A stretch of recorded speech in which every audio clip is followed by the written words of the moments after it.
Hello, it's Mama, and Mama's in her corner. And in my corner, oh, look at that.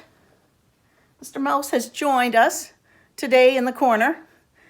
He's also somebody that likes to,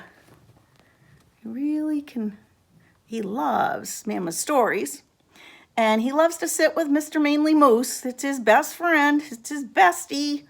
And, oh, he's got big ears for listening, little eyes, and no eating anything when you're in here. If you find a snack, don't eat it. All right, go sit down there, Mr. Mouse, and enjoy your friend and listen to our story. Today's story I chose was Lost in the Museum.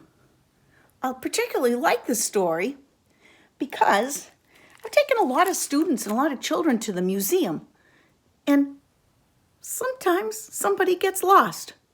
They have to use the bathroom, or they find something they really wanted to look at again, and it happens.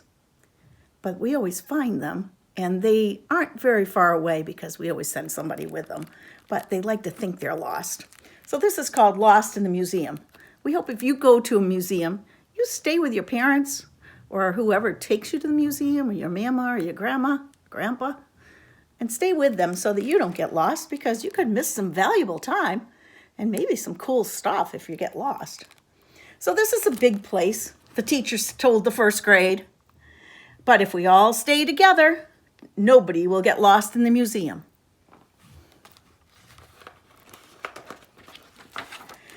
Danny said to Jim, "I know where the dinosaur is. Come on, I'll show you."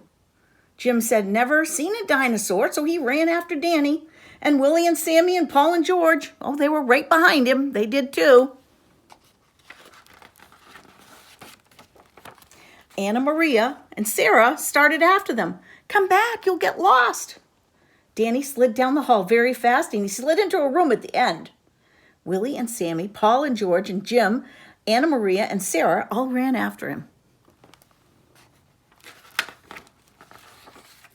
But Jim stopped. He put his head way back and he looked up. Jim heard Willie say, "That is some big chicken." "It's not a chicken, it's a dinosaur," shouted Danny. Oh my goodness, it is a dinosaur. Jim came around the corner. The dinosaur had his arms up over his head. The dinosaur's teeth were smiling a fierce smile. Paul said, "Look out, Jim, he's going to get you." Jim turned and ran as fast as he could. "Jim, stop."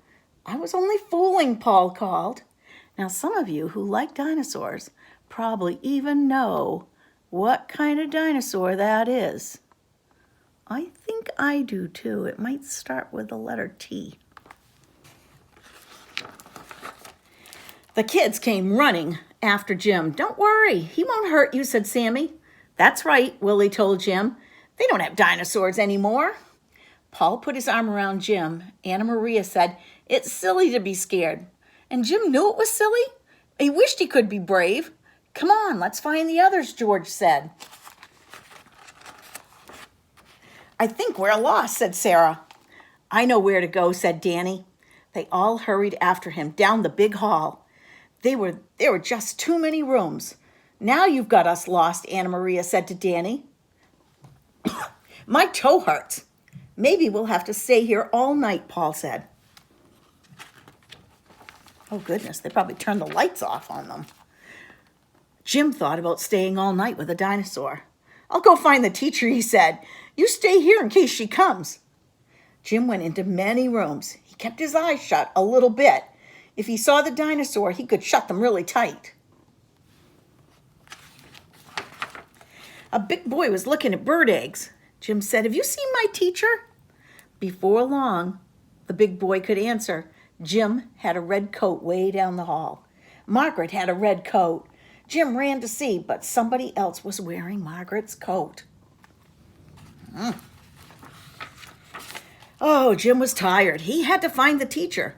He had to bring her back to the kids. He ran on and on.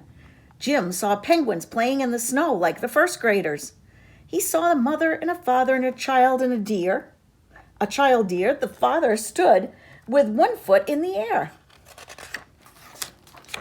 Jim stopped to rest. The room was dark.